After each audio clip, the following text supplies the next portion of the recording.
Сәлем достар, бүгін біз сіздермен қазіргі таңдағы трендтағы хит болып жатқан чебурекеларымызды жасайтын боламыз. Бізде салмасында картошка болады. Ең алдымен картошкамызды осы видеода көрсеткендей етіп, турап, газымызда тұзын қосып, дәміне қарай кішкене дәмдеуіштер қоссаңыздар да болады. Ол өздеріңіздің қалауларыңыз бойынша барлығын қосып араластырып болғаннан соң бетіне суын құйып, газда піскенше дайындап аламыз.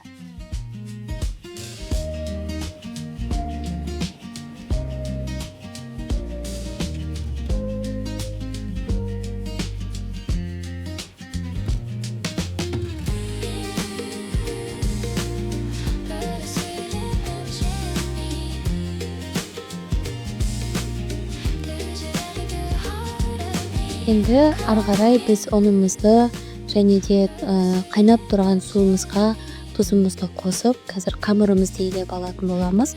Мен барлығының өлшемдерін төменде описание бөлімінде қалдырып кететін боламын.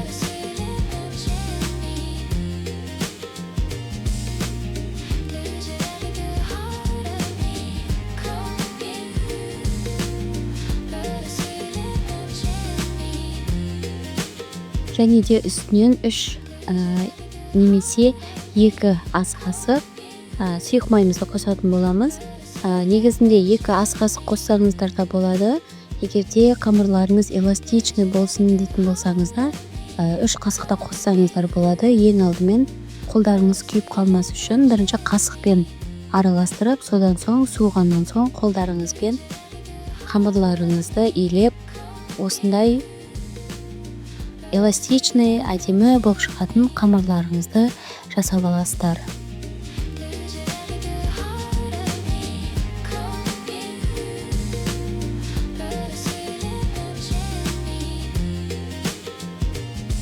Салапанымызға салып 10-15 минуттан соң тағы да бір қайтара илеп аламыз. Мінекей біздің картошкамыз дайын болды. Үстіне кішкене сүтімізді және де сары майымызды қосып, жақсылап езіп аламыз.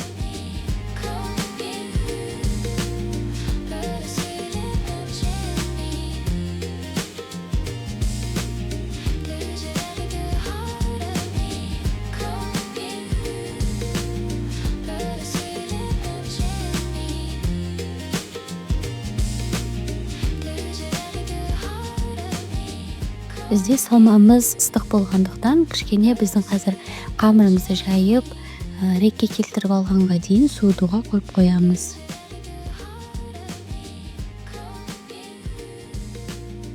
Қамырымызды мантының қамырындай етіп, домалақ етіп жайып, содан соң 4 бұрышты етіп кесеміз.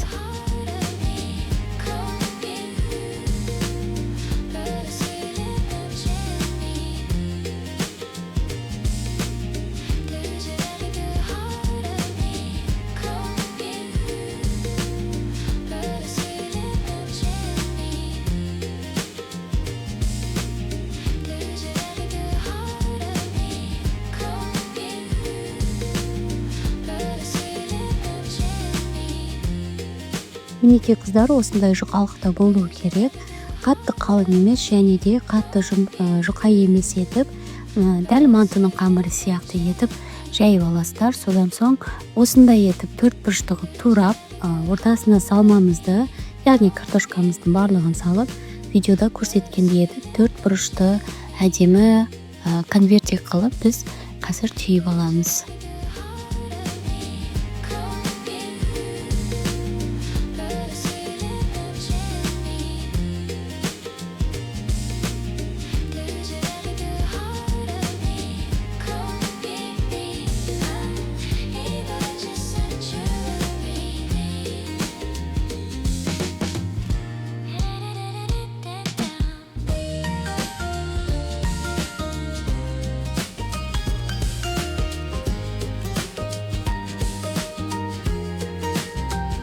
Мінекей қыздар, бізде осындай формада 4 бұрышты өте әдемі сүйкімді конвертик чебурекелеріміз дайын болады.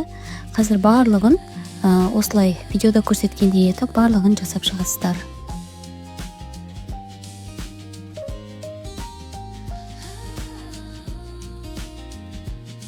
Енді майымызды қызуға қойып, үстіне қасықпен осылай кішкене майды құя отырып, барлығын пісіріп аламыз.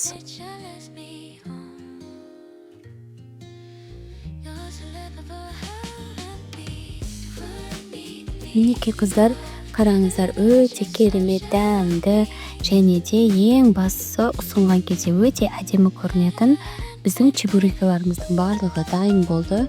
Сіздер де міндетті түрде жасап көріңіздер. Менің рецептімді соңына дейін қарап, менімен бірге болғандарыңыз үшін сіздерге рахмет. Барлықтарыңызға да ас болсын. Сау болыңыздар.